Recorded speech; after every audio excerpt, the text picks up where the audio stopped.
Vile Parle railway स्टेशनच्या पूर्व परिसरामध्ये संशयास्पद बॅग आढळल्यानं विलेपार्ले स्टेशनचा परिसर खाली करण्यात आलाय। मुंबई पोलीस आणि बॉम्बशोधक पथक घटनास्थळी दाखल झालंय। मुंबईच्या विलेपार्ले पूर्वमध्ये स्टेशनजवळ असलेल्या पालिकेच्या पब्लिक ब्रिजवरती ही बॅग सापडली आहे। बेवारस अवस्थेमध्ये ही बॅग आढळून आली आहे। या बॅगमध्ये बॉम्ब असल्याचा पोलिसांना संशय आहे। बॅगची माहिती मिळताच विलेपार्ले पोलिसांनी तात्काळ बॉम्बशोधक पथकाला या संदर्भात माहिती दिलेली आहे।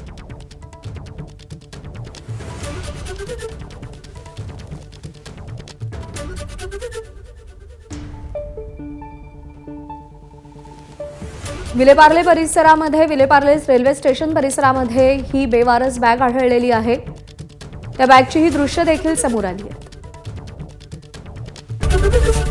एबीपी माझा, उघडा डोळे बघा नीट।